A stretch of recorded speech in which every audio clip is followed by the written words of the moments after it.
position mid. Are we looking at Team Empire running the same kind of aggressive dual lane that they did last time? It was the Dark Seer Earth Spirits last time around. That was very successful. There's like nothing like that though. No, I don't think so. I think they need to go safe lane this time around, especially with the threat of Chen coming out. They make it way too easy for them if they do play on the off lane. Yeah, this time around, Team Secret, they opt to go for the Tidehunter. The Nyx Assassin worked out really, or it didn't work out, but the idea behind it was that he scouts things out for the relocate, good burst damage, good pick in case you want to block off the Nyx pick from the enemy team because you have an OD on your team, but Tidehunter, a more reliable option for team fights. There was exactly the heroes I was thinking of when I asked you whether the Nyx Assassins should have been replaced by something else. Yeah. I didn't think Darkseer would quite do the trick if they had gotten it instead of Empire, but whereas I think Tidehunter, still a strong hero that can go in, front line and everything, and still set up the team fight for them where they'll allow the OD to get a sufficient amount of damage output. Really what they needed in a lot of these early or mid-game team fights in the last game. So yeah, but at the same time, like there's a downside to the Tidehunter just because of the long cooldown on the Ravage, and you want to be able to set things up sooner with the relocate, and he's not a threat around. Yeah, and also it's just he's not going to be as mobile as say Nyx Assassin because you want the idea behind it was strong, where they want the Nyx to kind of scout things out and look for fights for them, whereas the Tidehunter doesn't really serve that same purpose. If they were going to do that, then they would have to change more in their core strategy. Like they would have had to swap out one of the two supports. A lot more sustain coming from this lineup for Team Secret with the Chen and Tidehunter. Both of them are mech heroes, but we can probably agree that there's going to be a lot of sustain here. Team Secret might be able to put a lot of pressure down, but Team Empire go for the Enchantress. It's actually interesting. It's almost as if Poppy forced their hand into this Enchantress pick with that Darkseer ban. And that normally you wouldn't see. I think he's the only Chen player in the world that would force the enemy to pick Enchantress against him. I would hate to play against it. I'm sure Arke would too. Playing Enchantress against a Chen? Or playing the Chen against the Enchantress. Yeah, playing the Chen against the Enchantress sucks. Exactly, but in this particular good. Yeah, in this particular draft, it does seem as if Poppy wants them. There is another team. This is something that was routine for Ice, is that they would routinely actually in the Chinese qualifier of one of these tournaments, they would pick up Chen into the Enchantress. But that's the only other team I've ever seen that out of. I think she's a very debatable hero these days. I think a lot of teams think she's absolutely useless, whereas a lot of other teams think she's one of the strongest heroes. Personally, I think she's really good. Like, if you run her as a 4th position, it's hard to take her down. The 2 creeps that you're able to pick up, a lot of kill potential there. She scales pretty decently.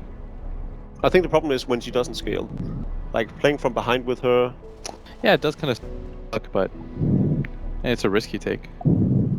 Then again, Chen is sort of the same thing. Playing from behind with the Chen is no fun either. The Jug would have been really good. If you're looking at the options that Secret had left over, it would have worked well against the Doom too. Yeah, they just don't have enough burst damage, right? So the constant heals. Yeah, the healing ward would have been really nice for them. You think they dare picking up the Ember Spirit into the Doombreak? They have Ursa as an option. Slark, I guess.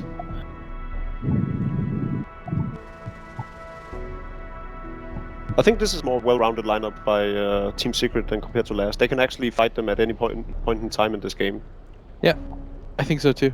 And this is the combination that they used quite often at Shanghai when they had the Lion plus the Slark, just because the Slark can eventually rotate around the map, and because of his ultimate, he just moves around really quickly, enables the Lion to get some of his own space. So one thing that stands out to me in this draft is that Team Empire went for the Vengeful Spirit instead of the Lion pick because she's generally a better hero playing up against the Chen. Lion sort of struggles because he has to run through the creeps, and he doesn't want to commit any of his spells to the creeps, obviously. So that's a problem for him. Whereas the Vengeful Spirit is pretty good again, weakens their armor and everything. And then because Poppy gets this Lion pick up, that's probably where he decides in his mind, Enchantress is no longer a problem for me.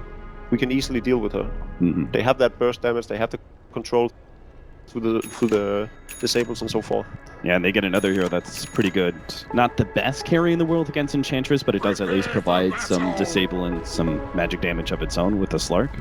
Yeah, and So Poppy isn't it's going to at go least for the hood, something. so he's going to have a much earlier BKB this game. So the untouchable from the Enchantress isn't really an issue. Once again, the early wards being placed out. Pylai Die with his boots. TP's out, manages to get himself a river ward there. You should be able to see anything that Afterlife does from here on out. I think they're going to have a big problem dealing with the Slack as the game progresses. Hey, you always have Doom, and Doom is one of those like fail-safe options. You just Doom a Slug. You can get him out of the fight. If you can get on top of him and prevent him from just walking around and regenerating off his ultimate too. But then you still have to burst down the OD, which you'll then have a problem doing. Yeah, I'm just saying they have options to deal with all these heroes. The Spec plus the Doom works out okay too. As soon as Doom finds a target with his Doom, Spec just haunts in. It's a really quick 1-2. I do think Secret's lineup though in this game follows a lot more balanced than it was in the last one. Would you, if you were the captain of the team, which lineup would you prefer having? I mean, it depends just because of the players that they have. I think both lineups look okay from my vantage point. I think Secret might have a slight advantage, but not by too much. So once again, we are going to have our mid match-off. Scandal playing the puck up against our Tours OD. Anticipating that this time around, Scandal will have a bit more support in that mid lane, whether it's a simple like tornado creep from Aposhka, or maybe a full-on smoke gank into the mid lane. I'm anticipating them not to actually leave Scandal alone in this lane. Yeah, that guy owned last game, Aposhka. Oh, yeah, he really did. I haven't been able to see a lot of his games, but especially in that last game, he created so much space for his team. Meanwhile, Afterlife, starting off with the Infernal Blade, not actually going for the Devour. It doesn't actually have a hard camp here to work off of. Feels like the Infernal Blade is better harassment damage against the support. That actually did so much damage. Mm-hmm. That ability just allows them to trade early. The one downside though is that if you're going to go for the Devour at level 2, it's going to leave you somewhat susceptible as you won't have the Scorched Earth. Right. Do you think he potentially skips Devour? No. At level 2? Not entirely. I still think there's reason to get it, just because the sooner you get it. The thing is, I sooner it think gets he off can cooldown. get a kill on the line. If there's no chain support, I think he can get that kill on the line. I don't think with the Slug available, like Pilot Eye should be fine. Trading hits is okay for him too. The thing is, this Infernal Blade level 1, it only is worth the pickup here if he's actually able to force the line back enough that he's able to get experience, but this isn't working out. Pylai Die is just consuming tangos and fighting. Yeah, that lack of armor really punishes him as well. Yeah. The benefit too of the support Chen, who bought almost everything, allows Pylai Die to get the boots first, and this is what is enabling him to trade hits more than anything. The Universe trying to put a stop to Poshka getting into his offlane camp, but not much he can do. So they will be able to secure the 2-minute rune at top, and Doom not really doing too much in this bottom lane so far as he's going zoned out by Pi. Will have to go for the bottom rune, picks up himself up a bounty. Finally has that level 2, and we'll see what he does with it here. Very surprised he still hasn't gone back to that offlane camp, which has been opened up for him for quite some time. And with the dual lane, because it is a dual lane, I think that Afterlife is trying to take more advantage of this, but would benefit him to at least have one of the creeps available. You could just roll the dice and see if you can get something really good too. So he actually went for the Scorched Earth level. For the Scorched Earth. I think he was hoping that Pilot Eye would man up and take the fight there, because... But even then, he knows that Pilot Die has boots already. Yeah, the better play, when he was this low, the better play would have been getting Devour and going back to his camp to take North comes in, misses down. They're actually going to try and turn around, imprisoning up that Wild Wing Ripper and stopping the tornado. Would have been an obnoxious presence, so Archie says it's well worth to spend a little bit of extra HP and map to take that one out of the pool. They try to make the movement, but I mean, OD is really hard to kill. Yeah. There's almost no chance that they get a kill on a hero like that, especially with just the puck.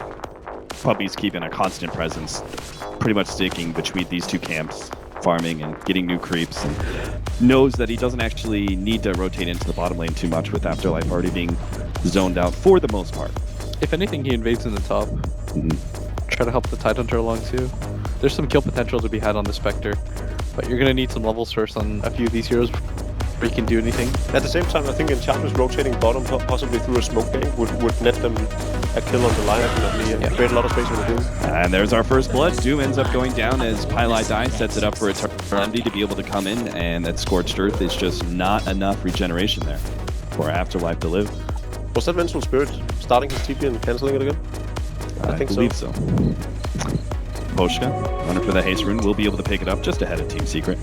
But again, not much is really going to come of this, at least Poshka. He's got an enchant. He could try and steal Puppy's creep, but wouldn't do too much for him. Stun comes out, able to run ahead of the Impale. Enchantress will actually have one of her creeps stolen, with that Centaur taken away. Meanwhile, top lane, Universe drops a bit low. Ramses as well as King R, as their lane was pushing in, trying to put some pressure on Universe, hopefully forcing him away from the experience.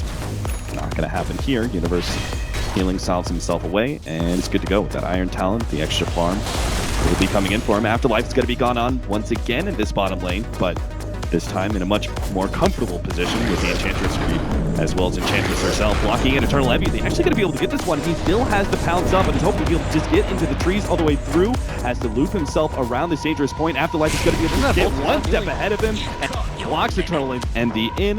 And finally, Empire claimed the kill, evening out the score now 1-1. I don't think Afterlife even expected that to happen. You saw him going back to lane trying to take last hits, and Enchantress was being adamant about going for the kill. Once she was just patient with the clap. She knew when she hit that though. I think she with missed it actually. No, I think she got it. She faked it out twice. I'm pretty sure she hit it, but regardless, without his ultimate available, all that juking doesn't really do anything to the Slark. I thought he could pounce out of it. I think that's what Afterlife thought as well. Yeah, just did a good job of keeping on top of him at all times.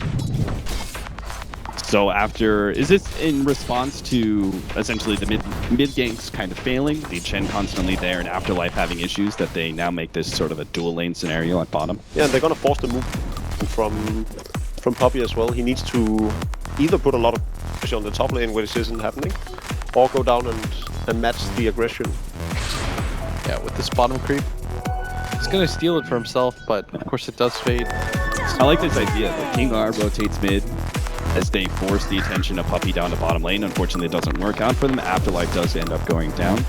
Just too much disable or keeping in place with the pounce of the... They have the sounds. They're going to follow up with Ramses entering in with his ultimate. Well, Poshka and the double damage is just the icing on the cake. Yes, Afterlife did go down to the bottom lane, but the much bigger kill in our tour is claimed by Empire. Yeah, that was really well set up by them. Just because, again, the Dream Coil plus the Haunt combination, and usually you don't want to use that for a non-core target, but especially the OD with how well he's doing, and he wasn't getting pressured at all. It was a good kill for them. And I think Arteezy was actually a little bit out of position there. There's no way that anybody could rotate in. No room control and river control from Secret. We saw this with the earlier room pickup as well. Surprising that they would get that gank off. They didn't even need the Haunt. Some extra. I like the fact that he went level 2 waning with as well. I think that was probably part of the calculation there from our tour, assuming that he would be able to get off an imprisonment on himself. But not actually the case there with the extra level in the waning rift. I think the Hunt though was fine. You want to make sure that you kill targets with the OD. Yeah, and you participate and get some golden experience is fine. Yeah. I'm curious to see what Puppy's next move is, as his team lost 2 heroes in a short period of time, and this Tidehunter, he's against the dual lane, so like you said, he wants to try to put pressure, but with just the wand and the Iron Talon, gonna focus a little bit more on his own farm. The thing is, he's playing the Chen as a 5, and has committed a lot of his spell usage to taking over Enchantress creeps, or for a Wilken Reaper in the river in the middle lane to harass with that tornado. Yeah. Essentially trying to counter what Enchantress brings. Yeah, so he's not gonna have that same item progression that we are used to seeing from Chens. But Pylai Die may still be able to have better progression in that sort of 4 position. Is already level 5. The Slark spending some time in the jungle here thanks to that regenerative level 6 that he has. Pylai Die will get his level 6 of his own quite soon. Spectre ultimate going out here. Looks like they're going to go for Pylon Die, manage to catch him and trap him inside the net. And Ramsey should be able to get this kill, or maybe not. The 10 heal goes out. They're going to have to dive in deeper into the tower. Yes, they get the support kill, but will it be worth it for them? They have to be able to escape, and Universe's TP is just not fast enough, nor does he have his level 6. It would have been needed to punish Team Empire. Really good rotation again. It just seems like Team Empire, they really know how to use this Spectre hunt to full use in the mid. Nice read by Scandal. That was a really good attempt. It's really well played by Scandal as well. Yeah. It's getting the stun, gets the orb out. It's really hard to lock down a puck like that though. They don't have any hard disables there.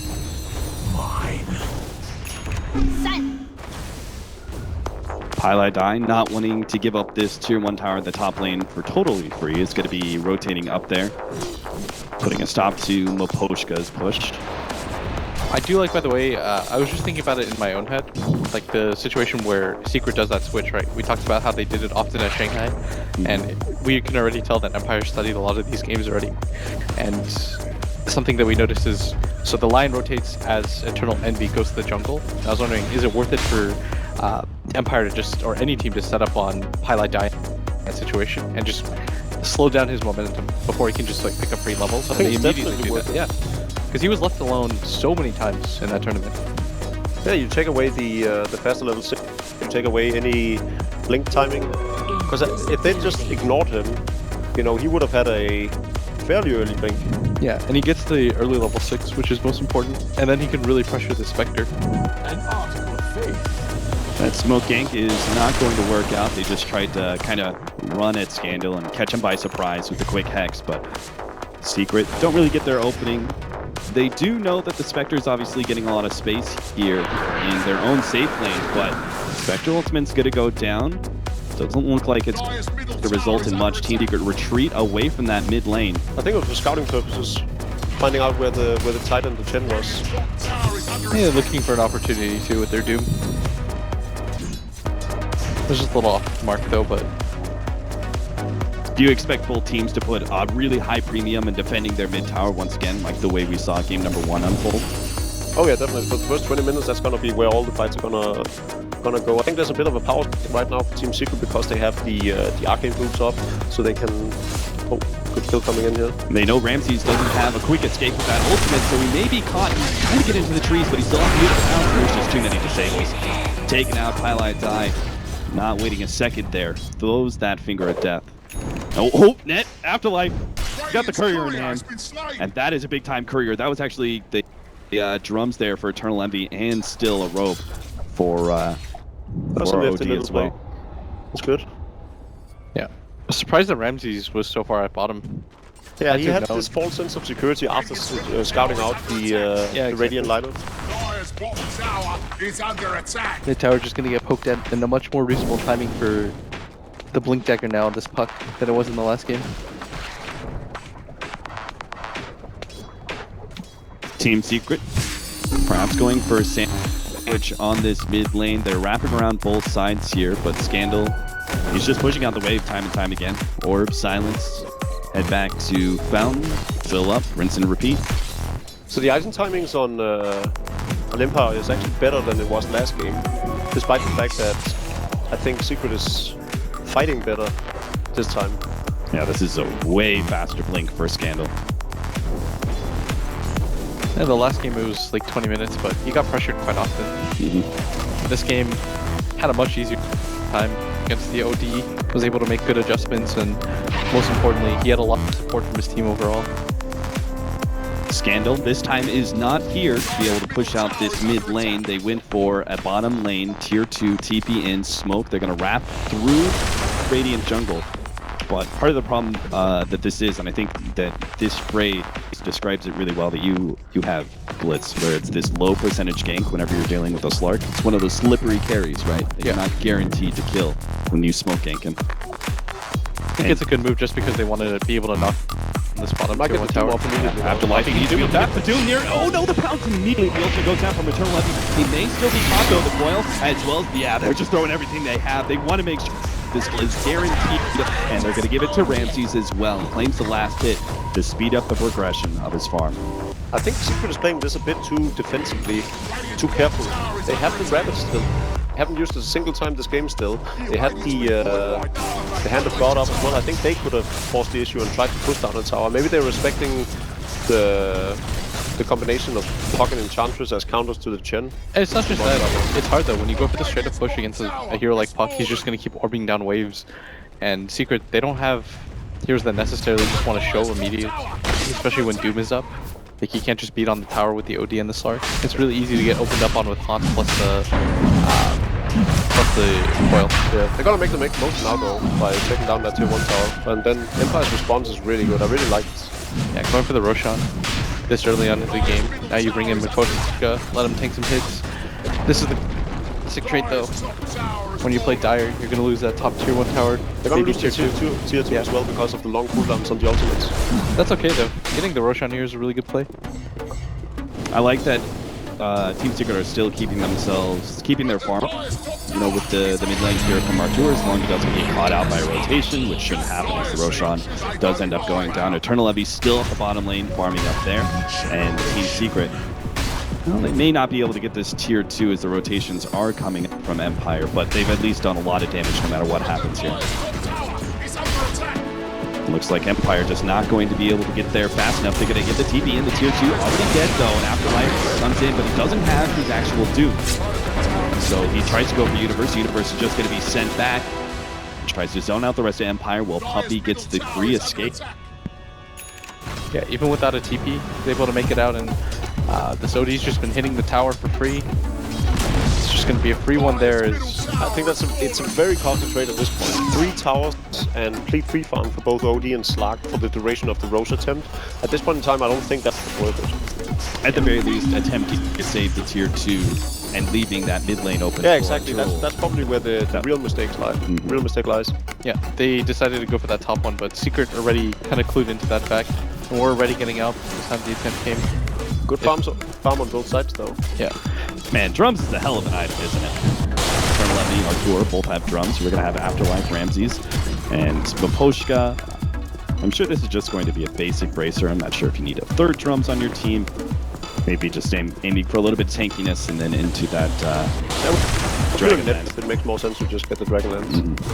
Again, another rotation in it. Artur immediately, they just know how to deal with an OD. They target him down first, getting the initiation time after time. And now start focusing on the tier 1. Who cares about backdoor protection? There is none for tier 1. Bit of a waste of Hand of God as well. So Empire know they just forced quite a lot out of Secret with another successful rotation. Does seem like, including that rotation up to tier 2, it does seem like Empire's rotations have been a lot more effective in this game. Yeah, it's just because this Puck plus Spectre combination, whenever you can lead with the Trin Coil or with the Doom and the Haunt just comes in, more than anything, like the common theme throughout both those games is they're able to just abuse around their Haunt. Like, they're always making sure that they're finding something around the map whenever Haunt comes off cooldown. While all these objectives are taking place, though, we have Eternal Envy free farming on the Slark. That is gonna be the saving grace for Secret in this game. Is he going to be farming fast enough, though? He's at 7,700 in net worth, not too far ahead of this Spectre. Yeah, we already know that Spectre doesn't need that much net worth to be able to be really effective. You've got the Dragonlance completed now on the Enchantress too, beefing up some of her damage as well. Smoke out from Secret. They see Scandal, but they don't want it. They know this. Oh, Scandal actually blinking forward, going for the creep wave. He's actually now in a bad position as he's going to be slowed down by the Slark. Doesn't have vision for another one. Pops it there, but it's just not going to last long enough for him to be able to get the blink out. Almost getting saved there by Hagar, but the Finger of Death ensures the kill, and Team Secret this time punishing Team Empire, going in, getting the 2 kills. Despite being caught out, Scandal's spell usage is actually impressive. Like, the way he almost survived through that, through the use of his ultimate, was pretty good. Yeah, it was just rough timing. The Secret was pinging out there, like, we don't want to go for this Puck. It's too hard to kill anyways. At that point, it's just a luck game, right? Whether or not Scandal's looking. Because if he is, then he's our guy for a shot. Boschka is out of position. Afterlife responds with the Doom onto Artur with Ramses having the double damage. This is exactly maybe a fight that they want to be able to take a send back. Not going to be there in time. It looks like Artur is going to be blown up before that happens. Looks like they actually sent back the Slark instead. Universe, he has the Ravage. Obviously, no need to pop it here. He knows he's dead anyway. Empire just looking in for as many kills as possible with the Etherlet. Managed to get the swap on a B as well. That turns into a double kill for Ramses. The double damage is definitely making that team fight for Empire. I did not see that fight go that way. When initially popped the Doom, I thought, oh, that's a big, my friend. But Universe is just not the Universe we usually see. He hasn't used the Ravage this game yet, has he?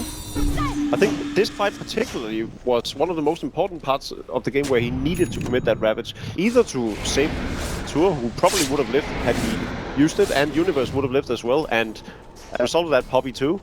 So he could have spared 3 deaths. Yeah, they wouldn't have gotten any kills out of it, but he could have at least spared the deaths. But even before then, I think he should have gone in, been in position to Ravage under the tower, and made that fight much easier for Secret, because Eternal Envy was on the front line hitting them. I think part of the problem right there is that if your OD's doomed up like that, he can't put out any damage, and they don't have any follow-up to the Tide Ravage. I sort of agree in that they do need to get some Ravage off. There's still significant damage in both Slark and Tide themselves, though, and Alliance to boot, and they had the mechanism, so they actually had a decent amount of HP to juggle around with. Yeah.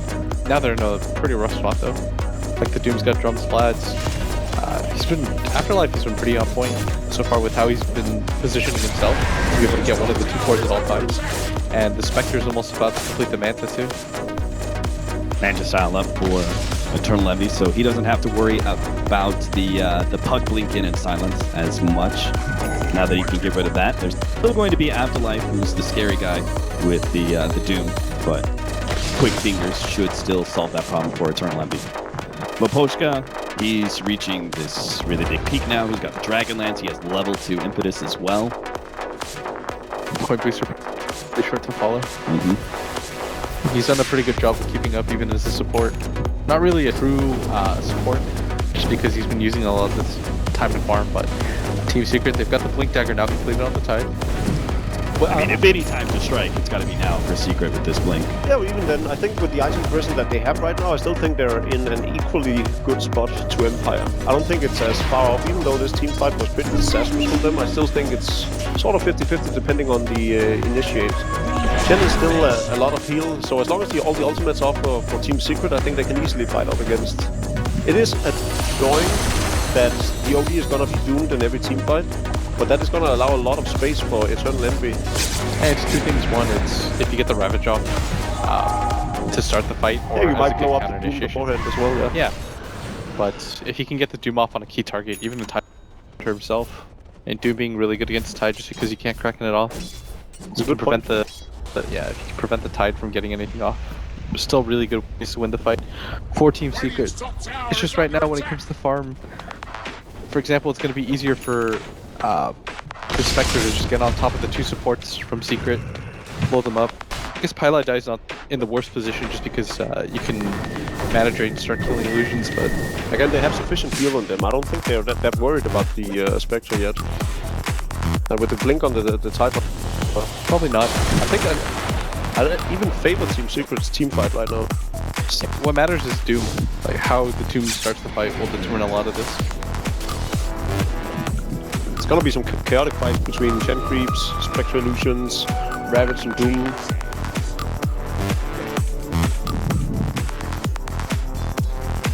These trip blinks, Team Secret have yet to find a team fight that they could really capitalize off of. Mapochka off by himself here, while the rest of Empire, 3 or 4 manning behind Ramses.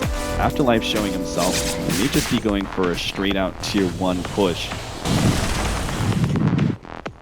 Team Secret don't look too eager to be able to respond. Giving up a tier 1 offlane, not that big of a deal anyways. Looks like they don't want to commit too hard for this anyways. They are going to send Pylai Dai up here just to sit around this area and see if he can find something. But no real opportunities to be had. The Spectre going to go for the Diffusal Blade next. It's a big deal in the fact that it's going to hinder their map movement a lot. They're going to have a much harder time reacting to the top part of the map.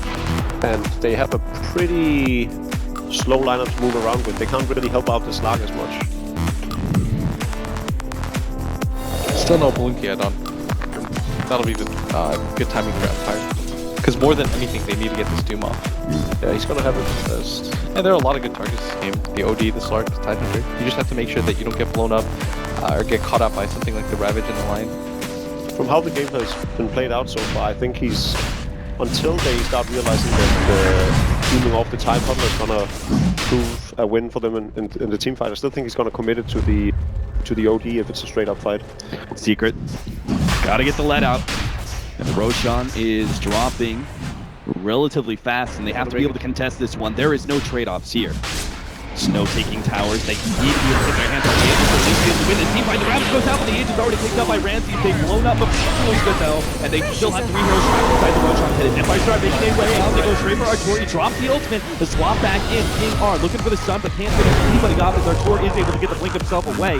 Puppey instead is going to be the target by Ramsey. Should end up going down, but the follow-up is all on Eternal Envy. They've already got the Doom on him. They just need to be able to get some disables and damage to finish him off. But the Doom, it's wearing out. Eternal Envy, he's going to be able to get a blink away quite soon as the Manta is out to be able to get rid of that silence. The orb misses. They follow up some extra damage, but Eternal Envy finally gets into the trees and starts that regenerative effect. And now Artur, he managed to survive through that whole entire fight and is looking to be able to play more, blinks himself out from the Impetus shot. Highlight Die helps with the save. He's going to be able to get Scandal. That's a drop gem. Artur picks it up, but he may actually end up going down anyway. As the enemy team reclaims that gem, trying to just retreat now with that as Maposta is going to be the sacrificial lamb stuck inside of this Pounce, turns to try and help kill the Lion. Don't think that's going to be happening though. Maposta, dodges Pounce, sidesteps that one. Maposta, actually going to be able to get away here. King R with the swap, barely. Oh, he swaps Eternal Envy out. They go for the kill off Highlight Die. Wow. What a setup there from King R. Oh, that was so sick! Well played by Empire. And Eternal Envy should just be able to blink himself out. Oh god, that was closer than I anticipated. Afterlife almost got that one off. If the Inferno Blade hits there and they get Eternal Envy, Empire, they would have been screaming with joy. Remember how I said chaotic team fights? Yeah. That was all over the place. I mean, oh yeah. The Doom was looking for whatever he could. He finally finds the Slark at the last second. EE does a really good job of kind of just running around, but hey, Empire is going pretty ham. They're just running at Secret right now, and Secret are kind of hard pressed to do anything. They've got the heals, but they don't really have anything else that can really turn the fight. They did commit the Ravage buyback and Aegis for this fight though. Yeah. And they didn't get Lark though. You're gonna get the Diffusal now though, onto Ramses. There was actually a dieback with Scandal, wasn't it? Was it? No, it wasn't Scandal that fought back. Oh, was it Maposta's Jungle? Enchantress. He was the one who got blown up first by the Lion's initiation. But that definitely played a key point, right? Because I felt like their focus on the Enchantress did mean that the Ravage, it did hit a significant number of heroes, but there wasn't very much follow-up. They had to blow the finger for that too, right? Yeah. They made sure that Enchantress went down, but you're right. Alright, so... And because that's a big catch, right? You're talking about how Empire just are running around in these fights. It's a good setup for Universe though, because Hulk went off, but he still got the blink through. Jump in Inferno Blade on Pylite. Jesus. Look at the damage he's taking.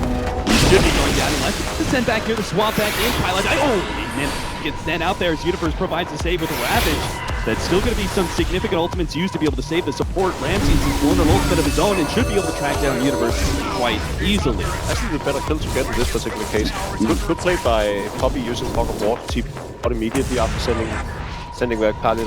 Yeah, I think if Scandal didn't hesitate there, he would have gone both on the Dream Coil. Yeah, maybe they would have been able to isolate some heroes out, but again... It's a hard play to make when you don't have the vision and you just know their general area.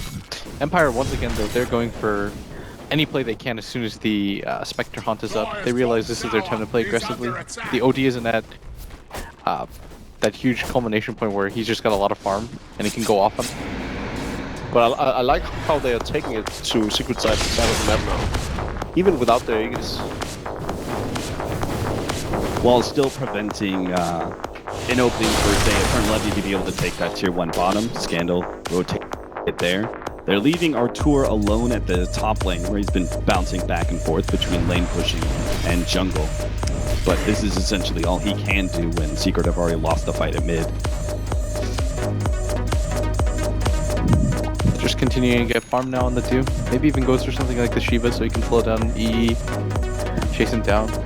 And again, one of the supports picking up the gem for Scandal to run around with. Last time it was Makoshka. This time, obviously, he still needs the Zags, so King R is able to get the gem for the team at 2. It's going to be picked off here, jump by Team Secret. A pick that will mean something small for Secret, but they're still going to need a lot more if they want to be able to claim control of this game back from Empire. Yeah, really easy kill for them to nab. I don't think he should have been there to begin with. I think what they wanted to establish now was pushing this tier 2 objective on the bottom lane. So regardless of how he was going to make his way down there, it would have taken him too long. Yeah. They have the Spectre ultimate too, which fit in line with their potent bottom if only they had the Doom ready to go. Exactly, the Spectre should have been the one farming up the Dire jungle, and then once the team fight broke out... They probably just didn't anticipate Secret to get aggressive without Ravage. Good for them though, they got the gem back, or kept it intact. That great swap from King R. Yeah, it's making Team Secret play pretty scared. They've got their wards currently located on the left-hand side of this map. Either got an aggressive ward inside the Radiant jungle, knowing that they can't really play around, the Dire jungle, knowing that they can't really play around their own jungle at this point. See the line being drawn by Artur. This is all owned by Empire. This is Empire landscape. They're going to be able to get more. They've got Puppy. They're going to dive into the tier 2 almost at this point. No! Universe! Oh, fails the Ravage entirely. Still tries to make the initiation, but Artur, I don't think he can really back him up here. Managed to get the imprisonment, but then sees he doesn't have an imprisonment to save himself. Artur ends up going down. The Universe is still stranded in the middle of an Empire wasteland. 3 end up going down, and the Dagger searching for more. But Empire... Blowing a Raps like that really just blows their mid-game into a disaster of a game. This is gonna mean so much for Empire. They're gonna be able to take... They're probably even gonna hit base, right? There's no Ravage up. Without Ravage available, they know that Team Secret, they also don't have the channel commit. They committed a lot to try to take that fight. Maybe try to find something out of it. And Ramses, he doesn't have the Aegis or anything like that, and they might not have the best tower pushing, but they can easily cut through this with 28 seconds left on the OD. The Tide, even if he comes back to life, isn't going to be able to provide too much. Lincoln Yule swap, highlight die. Again, the setback, but it's just too damn fast. Empire blow him up, and now they're going to be able to get this melee racks. They've actually gotten so much out of these swaps throughout this game. They're so rich now too. With the tier 3 tower being taken, it can mean the melee and the range racks. Pretty rare to be able to take both That of those Chen at kill once. wouldn't even have mattered that much. Like, they should have just... They committed so much for a Chen, he stayed alive for a long time. They couldn't have followed up with anything afterwards. Gonna be a top, just gonna get poked at. Oh, nice play forward there from Afterlife. Blocking the pounds. Not that it means much, as he still does not have the Doom to be able to put a stop to that. He's got gold though. Yeah, he's got that 4K Enchantress. in the bank. Finishes The Axe. You've got a BKB on the Doom. Everybody just starts filtering in items. They've got tons of damage coming out of everywhere. I mean, Secret are honestly just one misstep away from being double racks. Spectre is closing in on the Radiance. If it is a Radiance he's going for again. Seems like it will be once his For now, dagger is back up. got himself stranded in the trees. Looks like they're going for Artur. They do have the Spectre ultimate. They're going to be willing to blow this one. With the hot follow-up initiation with the Glimmer Cake. The Scandal's already jumped in, and it's so easy to get the kill on an OD if you have the initiation like Empire does. And this is well in time for them to take control of the Roshan pit too. It's up in just 20 seconds. Lots of BKB once again for them, but I mean, my favorite thing so far with how Empire plays is it's just good play.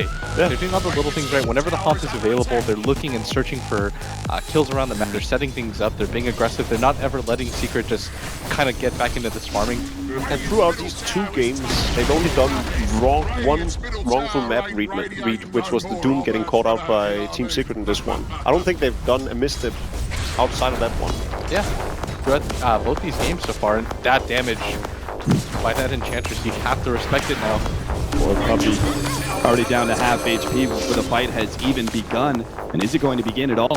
Eternal Levy's actually searching, what, for the Courier? He's going to try and cut the creep wave, but Empire have more than enough creeps here to be able to take this full lane. I mean, that's how desperate you are at this point. You commit drops to the slap, just Superior across the map. They've got the Ravage. Fine with this one. There goes the Ravage. Managed to only catch 2 though with Empire. They were still sitting far enough back that most folks don't come off. They get the coil. Silence on the 2. Brisbane is going to be able to buy time for Universe, but it doesn't really matter. He's already made his initiation. Now Eternal Levy's going to be caught in the Doom. They got through the Lincoln, trying to throw enough damage, and they've got it too. The infinite shots more than enough. Artur, he blew up a couple there with the ultimate, but now he's going to be forced away and Foles almost taken out by Miposhka with that heavy set of damage. Empire, though, I love the fact that they're playing this really disciplined. They don't overextend themselves. They take that melee rack. Did they get the gem on the return as well? I don't think they did. No, they lost the gem. Still there. They just immediately buy a new one though because they want to continue to deny ward vision, and obviously well worth it. these early gem pickups. I think this is very well going to the 2-0 a lot of people expected, just not to the team they expected it to go to. Yeah, Empire are just playing really well right now. For sure, a lot of people, including myself, had some doubts. I mean, you would have been crazy not to. Team Secret, a lot of fanfare behind them, but they are just getting dismantled right now. Look at Miposhka, my goodness. The best thing about this is you can't ignore this hero anymore. Like, he does too much damage for you to kind of just say, okay, well, we'll deal with him last. But this is, for all intents and purposes, a core. The thing is, who's gonna kill him outside of the Lion? They don't have BKBs. They've got a burst damage, and I guess the benefit is that the OT still has good attack speed from both the Orchid and the Drums, but would have really benefited from maybe a BKB of his own. That's absolutely needed. And what's also needed here is that Team Secret defend this Roshan. They cannot give up Aegis and Chi. They have to find their initiation somehow without their big team fight items and without their big team fight ults. It just seems impossible. 40 seconds. So Levy jumping in, trying to grab something. Oh, doesn't manage to get anything there. The Aegis and Chi's already picked up, and now he's being body blocked entirely. Team Secret are going to leave the turn Levy behind, knowing that there was nothing they could do there. Now they're going to pop the Spectre Ultimate, looking for more. Ramsey's going to be hexed up. A pile I die. That hex lasts long enough for him to be able to complete the TP out. So he drops the gem, tries to just make some YOLO play because he realizes the type of position that his team is in. I know a lot of people are going to say that was unnecessary, but he just thought, okay, I have to go for this. My team is in such a bad spot. With 70 seconds down and the Aegis available, it looks like Empire, they just want to end this game. Yeah. Swap out. Pick off on Poppy. The Ravage goes in, hits on 5, but again, going for follow-up damage. They have no Eternal Levy. Artur's already been stalled up. They're going for Scandal here, trying to get him. But Artur, he dies before that's even possible. Now he's going to buy back, but what hope does he have? They call it Team Secret. They go down to their very first series, revealing the team, showing what big names they are, but going down to Team Empire. The young up-and-comers from the CIS region, unbelievable. They played amazing throughout. I think game 1 especially was definitely Empire winning through sheer strength, right? I think this game, though, there were so many mistakes done by Team Secret that you could say that, you know, sure enough, Empire played at the same high level they did in game 1, but it was also Secret really just cracking under the pressure, I'd say. And I think, to go back to Will's point with Eternal Envy going in for this Aegis kill, a lot of the times